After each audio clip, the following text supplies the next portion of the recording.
Hello everyone, इस video में हम लोग समझेंगे चाइल्ड्स-लैंगमुर लॉ के बारे में।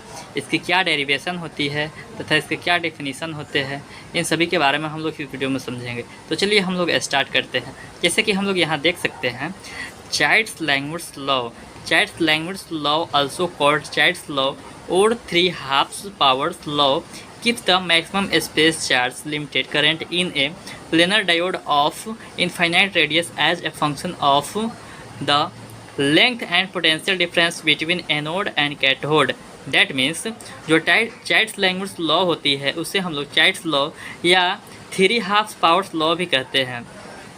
ये जो चाइल्ड्स-लैंगमुर लॉ होती है वो एनोड और कैथोड के बीच लेंथ और पोटेंशियल डिफरेंस के एक फंक्शन के रूप में इनफाइनाइट रेडियस के एक प्लेनर डायोड में मैक्सिमम इनफाइनाइट स्पेस चार्ज देता है।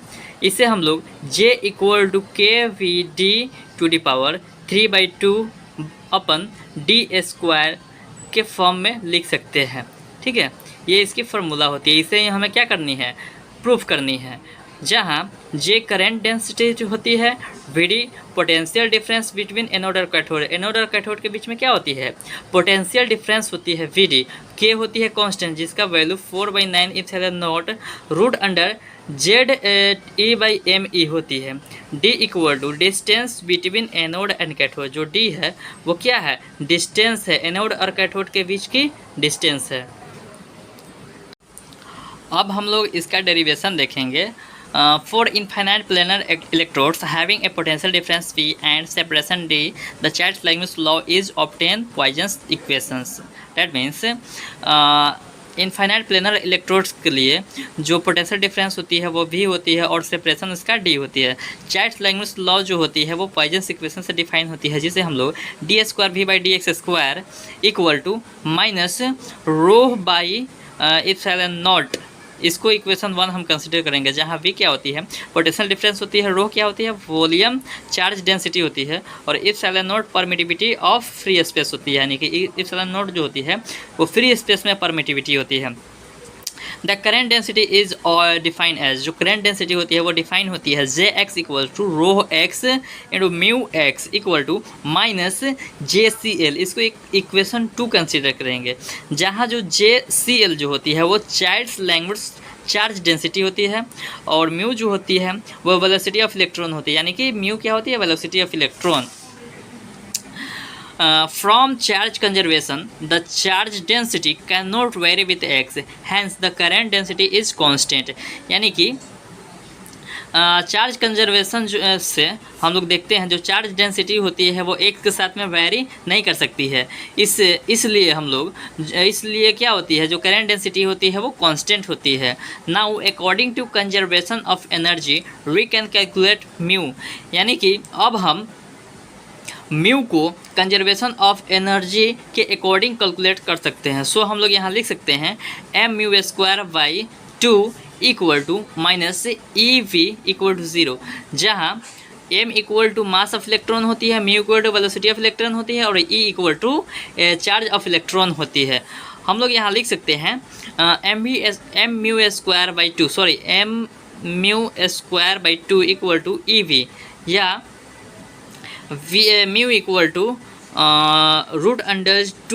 √2EV/m। इसको हम लोग इक्वेशन 2 लिखेंगे। आप लोग यहाँ देख सकते हैं जो स्क्वायर है वो इस साइड में आकर क्या हो जाती है, रूट हो जाती है, और ये 2 है ये क्रॉस मल्टीप्लिकेशन होकर इसके साथ में 2 इलेक्ट्रॉन वोल्ट, और जो m जो है वो म्यू के साथ में मल्टीप्लाई है वो नीचे आकर डिवाइड हो जाती है। इसलिए हम लोग इसको μ = √2EV/m लिख सकते हैं। इसको इक्वेशन 3 कंसिडर करते हैं। By putting the value of mu in equation 2। Equation 2 हम लोग देखे थे, उसमें हम लोग क्या कर देंगे, अब म्यू का वैल्यू पुट कर देंगे। तो यहाँ जो इक्वेशन 3 है उस इक्वेशन 3 को जो हम इक्वेशन म्यू का जो वैल्यू इसको हम लोग पुट करेंगे किस में, इक्वेशन 2 में। तो जब इक्वेशन 2 में हम लोग पुट करते तो हम लोग पाते हैं कि ρx = -JCl/Vx = -JCl/2 electron volt upon M, इसको इक्वेशन 4 बोलते हैं। हम लोग यहाँ पर क्या कर दिए हैं, ये म्यू का वैल्यू, म्यू एक्स का जो वैल्यू है हम लोग यहाँ पुट कर दिए हैं, ठीक है। तो हम लोग इस तरह से इक्वेशन 4 पाते हैं। अब आप लोग समझ रहे होंगे। अब यहाँ इक्वेशन अब 2 को देखेंगे तो यहाँ जो जे एक्स है equal to rho X into V X है, ठीक है। तो यहाँ जो रो एक्स इक्वल टू है, ये वी एक्स जो है ये इसके साथ में क्या हो जाती है, डिवाइड होता है। इसलिए हम लोग यहाँ लिख सकते हैं rho x equal to minus J C L upon v x, ठीक है। तो इस वैल्यू को पुट करने के बाद में मेरा इक्वेशन 4 आ गया। अब now substituting the value of equation 4 in equation 1।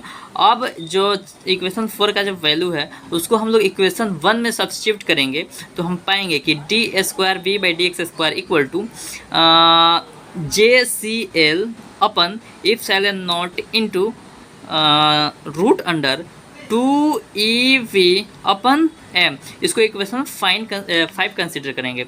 यहाँ हम लोग देख सकते हैं इक्वेशन 1 किस प्रकार है, D square V by D x square equal to minus rho epsilon naught. देखिए यहाँ पर क्या है, माइनस है, ठीक है, माइनस रो है। तो यहाँ पर हम लोग जो वैल्यू निकाले थे रो एक्स का, तो यहाँ पर भी इक्वेशन 1 में माइनस था और यहाँ पर भी माइनस है, इक्वेशन 4 में भी माइनस। तो माइनस माइनस रखने पर क्या हो जाता है, वैल्यू उसका माइनस वाला कैंसिल हो जाती है। तो अब हम लोग लिख सकते हैं पुटिंग द बाउंड्री कंडीशन। इसके लिए हम लोग बाउंड्री कंडीशन को पुट करेंगे, ठीक है। यहाँ तक तो आपने समझ लिया कि D square V by D x square equal to J C L upon epsilon naught into root under 2 electron volt upon M.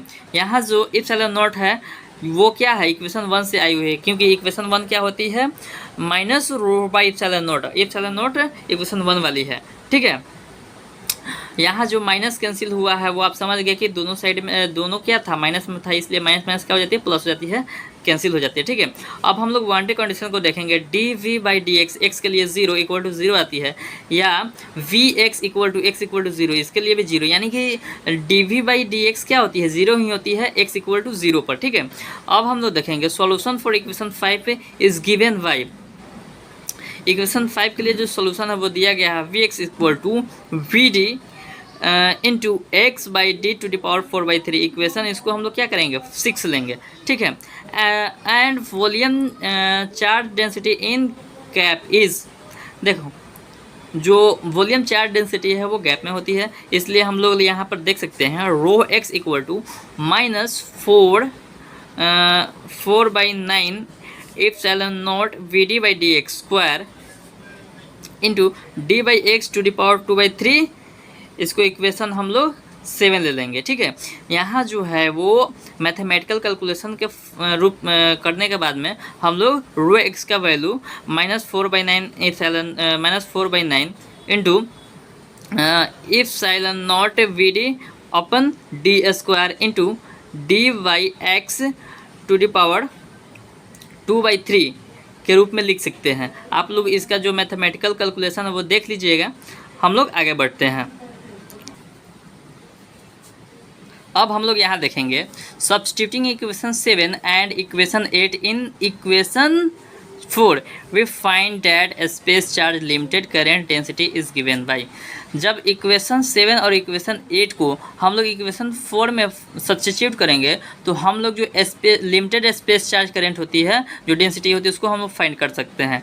तो यहाँ J C L equal to 4/9 epsilon naught d square epsilon naught by d square into root under J d by m into v D to D power 3/2, ठीक है। इसको ऐसा लिख सकते हैं value को सब्स्टिट्यूट करने के बाद में, ठीक है। अगर आपको कहीं वीडियो जो कैलकुलेशन समझ में नहीं आया तो वीडियो को पॉज करके आप लोग वहाँ देख सकते हैं।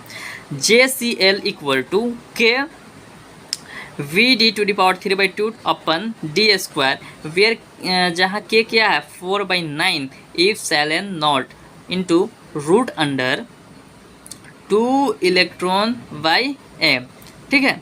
यहाँ पर जो के है वो कांस्टेंट है, ठीक है। कांस्टेंट जो है वो उसका वैल्यू इतना होती है। अब हम लोग यहाँ फाइनली देख सकते हैं J equal to K V D to D power 3/2 upon D square. इसे ही हम लोग this equation is known as Child's language law, इसे ही हम लोग चाइल्ड्स लैंग्वेज लॉ के नाम से जानते हैं, चाइल्ड्स लैंग्वेज इक्वेशन के नाम से जानते हैं। आई होप इस वीडियो में आप चाइल्ड्स लैंग्वेज लॉ के बारे में अच्छे से समझे होंगे। मिलते हैं नेक्स्ट वीडियो में। Thank you.